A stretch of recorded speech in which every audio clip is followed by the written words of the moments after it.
আজকের নতুন একটা ব্লগে তোমাদের স্বাগত। আজ খুব কম সময়ে আর অল্প উপকরণেই বানিয়ে দেখাবো খয়রা মাছের ঝাল। এই রান্নাটা করার জন্য আলুগুলো এইভাবে পাতলা করে কেটে নিয়েছি। দুটো মাঝারি সাইজের পেঁয়াজ কুচি আর রসুন থেতো করে নিয়েছি। তোমরা চাইলে রসুন বাটাও দিতে পারো। কড়াইতে তেল দিয়ে তেল ভালো করে গরম হলে দিয়ে দিচ্ছি মাছগুলো আগে থেকেই নুন হলুদ মাখিয়ে ম্যারিনেট করে রেখে দিয়েছিলাম।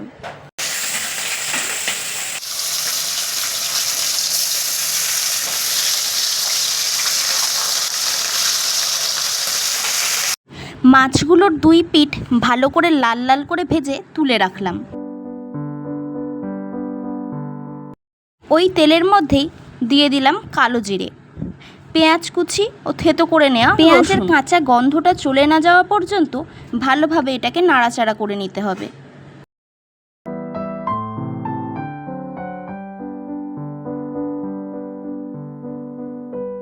দিয়ে দিলাম কেটে রাখা আলুগুলো, আর আলুগুলো কড়াইতে নাড়িয়ে নিয়ে অর্ধেকটা টমেটো কেটে দিলাম।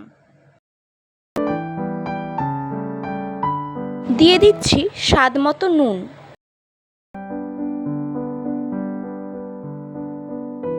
দিচ্ছি হলুদ, লঙ্কা, জিরে ও ধনে গুঁড়ো। আবার ভালোভাবে নাড়াচাড়া করে মশলাগুলো কষিয়ে নিলাম।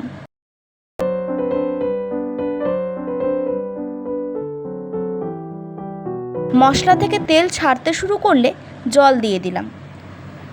তরকারি ফুটে উঠলে দুটো কাঁচা লঙ্কা আর ভাজা মাছগুলো দিয়ে ফুটিয়ে নামিয়ে নিলেই খুব সহজেই রেডি হয়ে গেল খয়রা মাছের আলু দিয়ে ঝাল। সময় অল্প লাগলেও তরকারির স্বাদে কিন্তু কোনো রকম পরিবর্তন হবে না, সময়ও বাঁচবে আর উপকরণও খুব বেশি লাগবে না।